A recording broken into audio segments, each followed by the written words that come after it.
Selamat pagi, siang, dan malam untuk Pak Agus dan siapapun yang menonton video ini. Kami dari kelompok Financescape akan mempresentasikan presentasi kami yang berjudul Korelasi Layanan Peminjaman Uang dengan Financescape dan McDonaldization. Alangkah baiknya sebelum kami memulai, mari kami memperkenalkan diri terlebih dahulu. Perkenalkan, nama saya Deodani Yanis Penghutan Siombing dari 11.8, nomor absensi 8. Perkenalkan, saya Regina Grace Anindita dari kelas 11 8 dengan nomor absen 31. Perkenalkan, nama saya Alexandra Anidia Indriani dari kelas 11.8 nomor absen 3. Perkenalkan, nama saya Brigita Serafina Putri dari kelas 11.7 nomor absen 5. Perkenalkan, saya Fisyarita Kanihandoyo dari kelas 11.8 nomor absen 33. Perkenalkan, saya Hugo Rafael Sargi dari 11.4 absen 14. Baik, sebelum kita lanjut ke korelasinya, saya akan membawakan narasi mengenai kasus-kasus di Indonesia. Dalam beberapa tahun terakhir, Indonesia menghadapi lonjakan signifikan dalam penggunaan layanan keuangan digital seperti paylater, pinjaman online, dan berbagai produk kredit. Kemudahan akses, proses cepat, dan minimnya persyaratan membuat layanan ini semakin diminati, terutama di kalangan generasi muda. Namun, di balik kemudahan tersebut, muncul berbagai persoalan yang berdampak serius pada kehidupan sosial dan ekonomi masyarakat. Dalam salah satu artikel dari Kompas yang berjudul Penjelasan Shopee soal tagihan SPayLater yang membengkak dari Rp400.000 menjadi Rp17 juta. Dalam artikel tersebut dijelaskan bahwa pengguna layanan SPayLater di Shopee terkejut dengan tagihan yang membengkak jauh melebihi yang diperkirakan. Seorang pengguna yang meminjam hanya Rp400.000 saja terjebak dengan tagihan yang melonjak drastis hingga lebih dari 17 juta dalam beberapa bulan karena bunga dan biaya keterlambatan. Selanjutnya ada artikel juga dari Kompas yang mengangkat cerita tentang seorang korban pinjaman online yang nyaris bunuh diri karena terjerat utang pinjol. Seorang pria yang meminjam uang untuk kebutuhan mendesak justru berakhir dengan beban utang yang semakin besar karena bunga tinggi dan biaya tersembunyi yang tidak dijelaskan dengan jelas. Ada pula kasus yang diangkat oleh detik.com mengenai seorang nasabah kartu kredit mengalami teror dari debt collector akibat tunggakan yang belum terbayar. Meskipun berhutang merupakan tanggung jawab pribadi, metode penagihan yang dilakukan seringkali tidak manusiawi, mengintimidasi, dan melanggar hak privasi. Kasus ini mencerminkan bagaimana banyak orang tidak memahami sepenuhnya resiko berutang melalui kartu kredit, termasuk suku bunga tinggi dan biaya tambahan yang dapat membuat utang terus membengkak. Selain itu, cara penagihan yang kasar seringkali membuat nasabah merasa seolah-olah mereka menjadi korban dari sistem yang tidak transparan. Selanjutnya akan dijelaskan mengenai perbedaannya.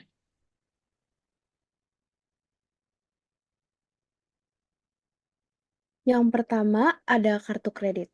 Kartu kredit adalah fasilitas pinjaman yang diberikan oleh lembaga keuangan formal, seperti bank atau perusahaan investasi pembiayaan lainnya, yang memungkinkan pengguna untuk membeli barang atau memperoleh uang dalam jumlah tertentu. Jenis kartu kredit umumnya ada dua, yaitu jenis kartu kredit tanpa agunan dan pinjaman untuk pembelian properti dan kendaraan, misalnya KPR atau KKB. Nah, proses aplikasi kredit memerlukan pengecekan yang cukup panjang, yaitu riwayat kredit dan kelayakan finansial. Namun, umumnya bunga kartu kredit ini lebih rendah dibandingkan pinjol.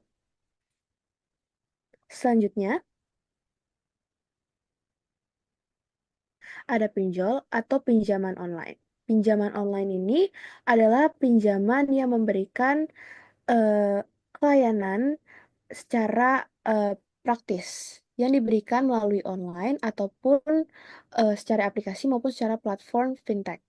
Namun, proses pengajuan pinjaman ini sangat cepat dan sangat efisien dalam hitungan menit tanpa perlu proses yang panjang seperti kartu kredit.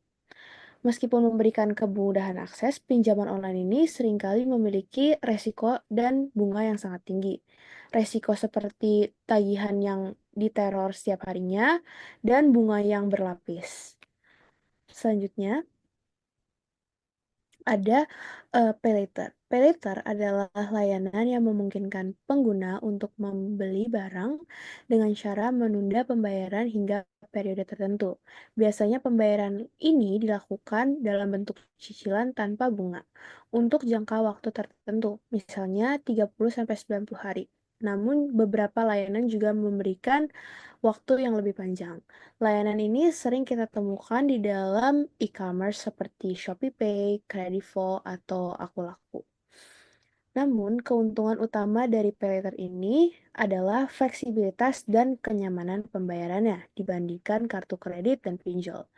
Tetapi, jika pembayaran ini terus ditunggak, maka beberapa paylater menetapkan pembiayaan bunga terhadap konsumen.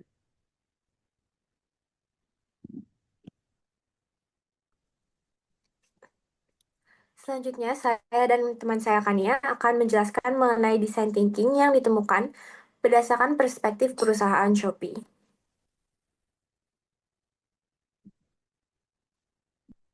Yang pertama, ada empati.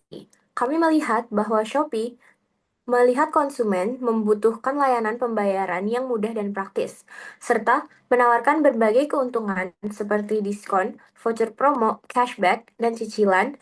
Namun karena masih banyak pengguna yang gagal dalam melakukan transaksi di Shopee Pay Later, perusahaan terkena dampak negatif berupa reputasi yang menurun.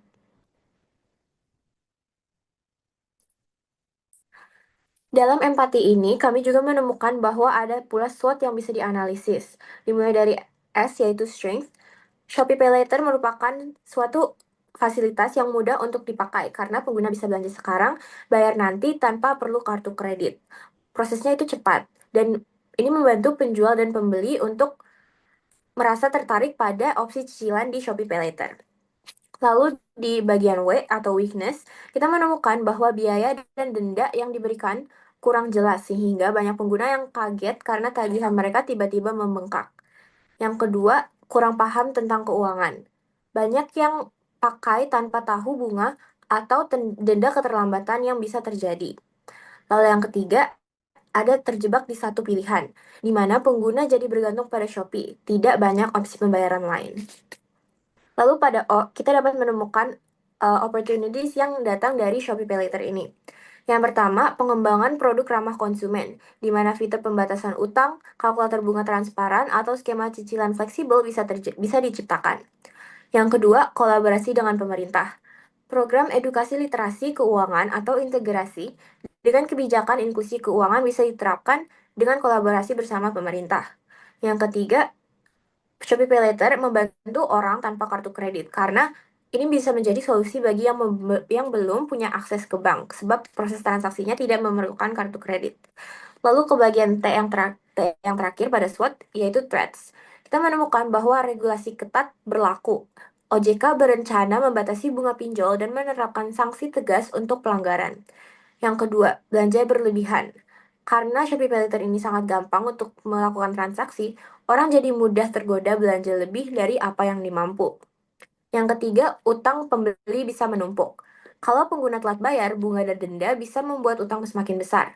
Dan yang terakhir, ada aturan pemerintah yang bisa berubah. Jika hal ini dianggap merugikan, maka layanan ini bisa diperketat oleh pemerintah, entah dari segi peraturan atau dari segi kebijakan. Selanjutnya pada desain thinking kami kita menemukan ada define yang bisa dijelaskan. Yang pertama, adanya kurangnya edukasi finansial menyebabkan pengguna tidak memahami konsekuensi dari peminjaman online. Yang kedua, ketidaktransparan biaya tambahan seperti bunga tinggi dan denda membuat pengguna kaget saat melihat tagihan. Yang ketiga, metode penagihan yang tidak etis. Hal ini menciptakan ketakutan dan tekanan psikologis bagi pengguna. Dan yang keempat, kredit konsumtif tanpa kontrol. Hal ini menyebabkan pengguna terus terjebak dalam siklus utang.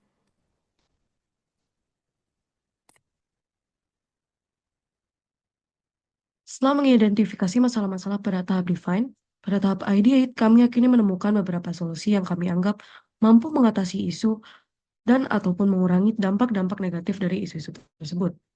Solusi yang kami usung antara lain adalah membuat simulasi kredit sebelum pengguna meminjam agar mereka memahami perhitungan bunga dan biaya keterlambatan dengan jelas, fitur pengingat otomatis dan peringatan risiko untuk pengguna yang mengambil pinjaman dalam jumlah yang dianggap terlalu besar. Dan terakhir, menyediakan fitur edukasi keuangan di aplikasi yang menjelaskan cara mengelola utang dengan baik. Menindaklanjuti kumpulan solusi yang kami buat pada tahap ideate, kami memilih untuk mengangkat poin fitur pengingat otomatis dan peringatan risiko sebagai prototipe dari desain thinking kami.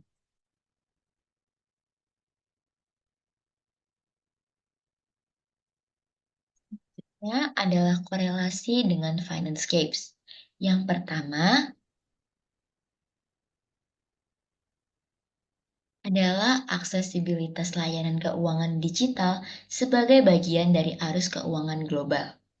Dengan meningkatnya digitalisasi sistem keuangan, perusahaan finance technology, perbankan digital dan e-commerce global seperti Shopee dan Tokopedia mengintegrasikan layanan kredit, misalnya SPayLater, GoPayLater, Kredivo, ke dalam platform mereka. Ini mencerminkan bagaimana Financescapes mempermudah akses kredit, tetapi juga menciptakan risiko bagi individu yang kurang memahami manajemen keuangan. Selanjutnya, ada dampak mekanisme pasar global terhadap individu.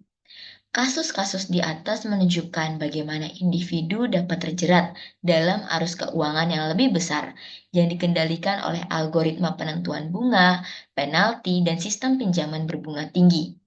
Bunga yang tinggi dan biaya keterlambatan mencerminkan bagaimana keuangan global dapat mendikte kondisi ekonomi lokal, terutama bagi mereka yang tidak memiliki literasi finansial yang memadai.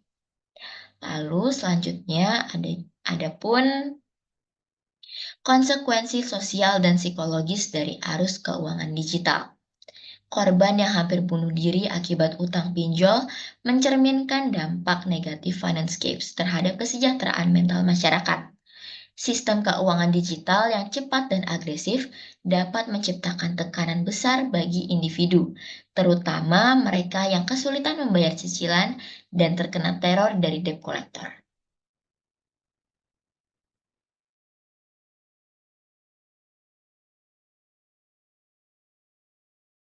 Selanjutnya ada korelasi dengan McDonaldization. Pertama ada efisiensi. Layanan keuangan digital seperti paylater dan pinjol dirancang untuk memberikan kemudahan dan kecepatan dalam mengakses kredit.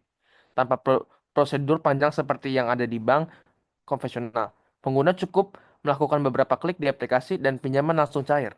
Ini mencerminkan prinsip efisiensi yang sama dengan layanan cepat saji.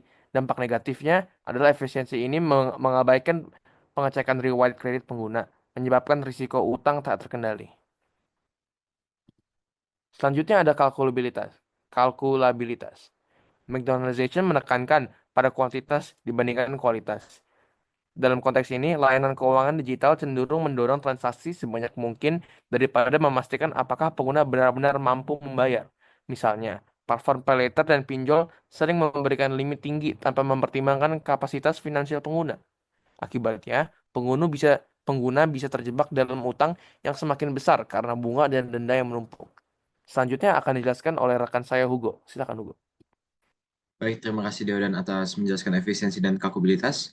Sekarang saya akan menjelaskan pada bagian prediktibilitas. Layanan keuangan digital menawarkan pengalaman yang seragam dan dapat diprediksi, di mana prosedur dan ketentuannya selalu sama untuk semua orang. Namun, dalam praktiknya, aspek ini dapat menjadi masalah karena banyak pengguna yang tidak menyadari bunga tersembunyi atau ketentuan yang merugikan, sehingga mereka terjebak dalam lingkaran utang. Dan untuk yang keempat, adalah kontrol melalui teknologi. Seperti McDonald's yang memantau perjalanan teknologi, layanan keuangan digital juga menggunakan teknologi untuk mengontrol perilaku pengguna, algoritma menentukan limit kredit, jatuh tempo pembayaran, dan penalti keterlambatan yang seringkali tidak transparan bagi pengguna. Selain itu, banyak aplikasi pinjol yang ilegal menggunakan teknologi untuk mengancam atau mempermalukan pengguna ketika mereka tidak mampu membayar utang, menciptakan tekanan psikologis yang besar.